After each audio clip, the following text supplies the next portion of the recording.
शमौन पतरस की ओर से, जो यीशु मसीह का दास और प्रेरित है, उन लोगों के नाम जिन्होंने हमारे परमेश्वर और उद्धारकर्ता यीशु मसीह की धार्मिकता द्वारा हमारे समान बहुमूल्य विश्वास प्राप्त किया है, परमेश्वर की और हमारे प्रभु यीशु मसीह की पहचान के द्वारा अनुग्रह और शांति तुम में बहुतायत से बढ़ती जाए, क्योंकि उसकी ईश्वरीय सामर्थ्य ने सब कुछ जो जीवन और भक्ति से संबंध रखता है हमें उसी की पहचान के द्वारा दिया है, जिसने हमें अपनी ही महिमा और सद्गुण के अनुसार बुलाया है, जिसके द्वारा उसने हमें बहुमूल्य और बहुत ही बड़ी प्रतिज्ञाएं दी हैं, ताकि इनके द्वारा तुम उस कड़वाहट से छूटकर जो संसार में बुरी अभिलाषाओं से होती है, ईश्वरीय स्वभाव के सहभागी हो जाओ। इसी कारण तुम सब प्रकार का यत्न करके अपने विश्वास पर सद्गुण और सद्गुण पर समझ और समझ पर संयम और संयम पर धीरज और धीरज पर भक्ति और भक्ति पर भाईचारे की प्रीति और भाईचारे की प्रीति पर प्रेम बढ़ाते जाओ, क्योंकि यदि ये बातें तुम में वर्तमान रहे और बढ़ती जाए तो तुम्हें हमारे प्रभु यीशु मसीह की पहचान में निकम्मे और निष्फल न होने देगी। क्योंकि जिसमें ये बातें नहीं वह अंधा है और धुंधला देखता है और अपने पिछले पापों से धुलकर शुद्ध होने को भूल बैठा है। इस कारण हे भाइयों, अपने बुलाए जाने और चुन लिए जाने को सिद्ध करने का भली भांति यत्न करते जाओ, क्योंकि यदि ऐसा करोगे तो कभी भी ठोकर ना खाओगे, वरन इस रीति से तुम हमारे प्रभु और उद्धारकर्ता यीशु मसीह के अनंत राज में बढ़े उद्धार के साथ प्रवेश करने पाओगे। इसलिए यद्यपि तुम ये बातें जानते हो और जो सत्य वचन तुम्हें मिला है उसमें बने रहते हो, तो भी मैं तुम्हें इन बातों की सुधि दिलाने को सर्वदा तैयार रहूँगा। मैं यह अपने लिए उचित समझता हूँ कि जब तक मैं इस डेरे में हूँ तब तक तुम्हें सुधि दिला कर उभारता रहूँ, क्योंकि यह जानता हूँ कि मेरे डेरे के गिराए जाने का समय शीघ्र आने वाला है, जैसा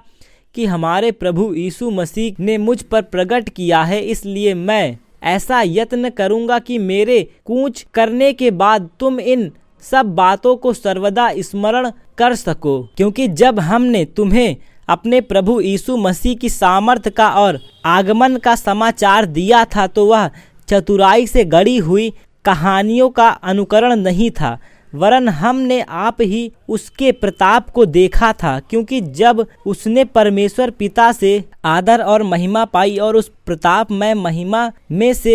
यह वाणी आई, यह मेरा प्रिय पुत्र है जिससे मैं प्रसन्न हूँ, तब हम उसके साथ पवित्र पहाड़ पर थे और स्वर्ग से यही वाणी आते सुनी। हमारे पास जो भविष्यद्वक्ताओं का वचन है वह इस घटना से दृढ़ ठहरा। तुम यह अच्छा करते हो जो यह समझकर उस पर ध्यान करते हो कि वह एक दिया है जो अंधियारे स्थान में उस समय तक प्रकाश देता रहता है जब तक कि पाँव ना फटे और भोर का तारा तुम्हारे हृदय में ना चमक उठे। पर पहले यह जान लो कि पवित्र शास्त्र की कोई भी भविष्यवाणी किसी के अपने ही विचारधारा के आधार पर पूर्ण नहीं होती, क्योंकि कोई भी भविष्यवाणी मनुष्य की इच्छा से कभी नहीं हुई, पर भक्त जन पवित्र आत्मा के द्वारा उभारे जाकर परमेश्वर की ओर से बोलते थे। जिस प्रकार उन लोगों में झूठे भविष्यद्वक्ता थे, उसी प्रकार तुम में भी झूठे उपदेशक होंगे,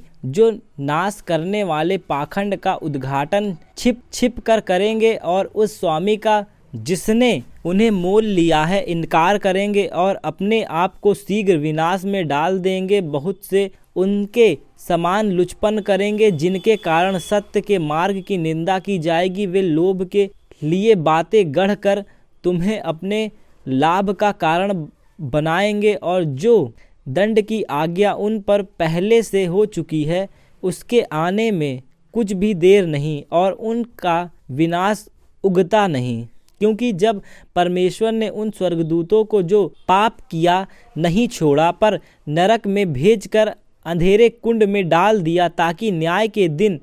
तक बंद रहे, और प्राचीन युग के संसार को भी ना छोड़ा, वरन भक्तिहीन संसार पर महाजल प्रलय भेजा, पर धर्म के प्रचारक नूह समेत 8 व्यक्तियों को बचा लिया, और सदोम और अमोरा के नगर को विनाश का ऐसा दंड दिया कि उन्हें भस्म करके राख में मिला दिया, ताकि वे आने वाले भक्तहीन लोगों की शिक्षा के लिए एक दृष्टांत बने। और धर्मी लूत को, जो अधर्मियों के अशुद्ध चाल चलन से बहुत दुखी था, छुटकारा दिया, क्योंकि वह धर्मी उनके बीच में रहते थे और उनके अधर्म के कामों को देख देख कर और सुन सुनकर हर दिन अपने सच्चे मन को पीड़ित करता था। तो प्रभु भक्तों को परीक्षा में से निकाल लेना और अधर्मियों को न्याय के दिन तक दंड की दशा में रखना भी जानता है। विशेष करके उन्हें जो अशुद्ध अभिलाषाओं के पीछे शरीर के अनुसार चलते हैं और प्रभुता को तुच्छ जानते हैं, वे ढीठ और हठी हैं और ऊंचे पद वालों को बुरा भला कहने से नहीं डरते। तो भी स्वर्गदूत जो शक्ति और सामर्थ्य में उनसे बड़े हैं, प्रभु के सामने उन्हें बुरा भला कहकर दोष नहीं लगाते हैं, पर ये लोग निर्बुद्धि पशुओं ही के तुल्य हैं, जो पकड़े जाने और नाश होने के लिए उत्पन्न हुए, और जिन बातों को जानते ही नहीं उनके विषय में दूसरों को बुरा भला कहते हैं। वे अपनी सड़ाहट में आप ही सड़ जाएंगे। दूसरों का बुरा करने के बदले उन्हीं का बुरा होगा। उन्हें दिन दोपहर भोग विलास करना भला लगता है, ये कलंक और दोष है। जब वे तुम्हारे साथ खाते पीते हैं तो अपनी ओर से प्रेम भोज करके भोग विलास करते हैं। उनकी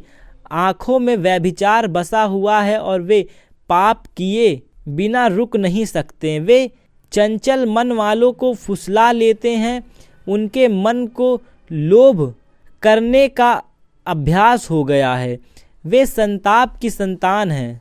वे सीधे मार्ग को छोड़कर भटक गए हैं और बओर के पुत्र बिलाम के मार्ग पर हो लिए हैं, जिसने अधर्म की मजदूरी को प्रिय जाना, पर उसके अपराध के विषय में उलाहना दिया गया। यहाँ तक कि अबोल गदही ने मनुष्य की बोली से उस भविष्यद्वक्ता को उसके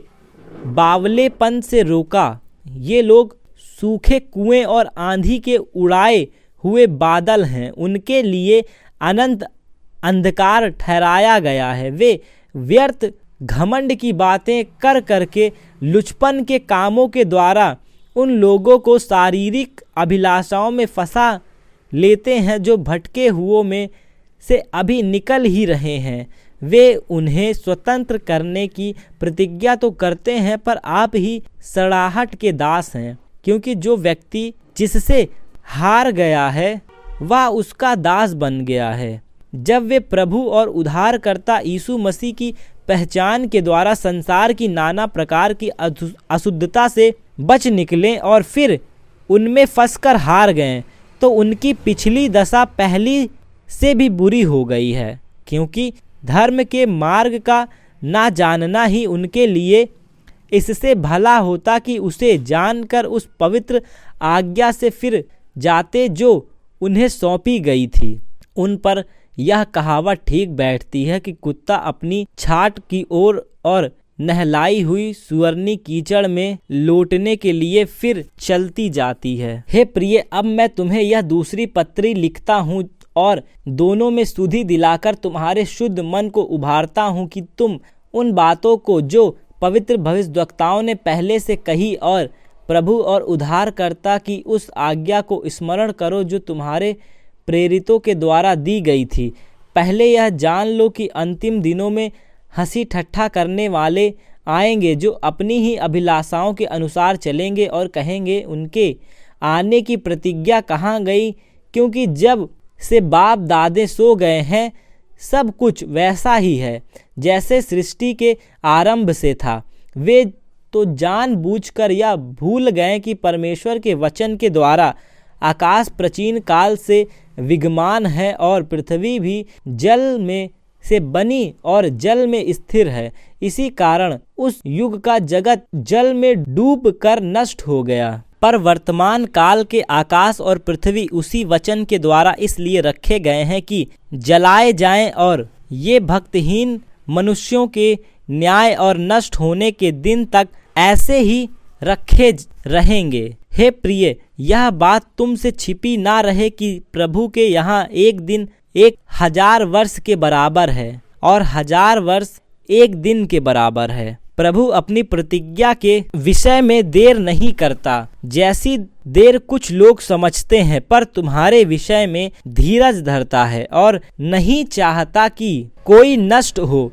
वरन यह कि सबको मन फिराव का अवसर मिले। परंतु प्रभु का दिन चोर के समान आ जाएगा। उस दिन आकाश बड़ी हड़बड़ाहट के शब्द से जाता रहेगा और तत्व बहुत ही तप्त होकर पिघल जाएंगे और पृथ्वी और उस पर के काम जल जाएंगे। जबकि ये सब वस्तुएं इसी रीति से पिघलने वाली है, तो तुम्हें पवित्र चाल चलन और भक्ति में कैसे मनुष्य होना चाहिए और परमेश्वर के उस दिन की बाट किस रीति से जोतना चाहिए और उसके जल्द आने के लिए कैसे यत्न करना चाहिए, जिसके कारण आकाश आग से पिघल जाएंगे और आकाश के गढ़ बहुत ही तप्त होकर गल जाएंगे। पर उसकी प्रतिज्ञा के अनुसार हम एक नए आकाश और नई पृथ्वी की आस देखते हैं, जिनमें धार्मिकता वास करती रहेगी। इसलिए हे प्रियो, जबकि तुम इन बातों की आस देखते हो, तो यत्न करो कि तुम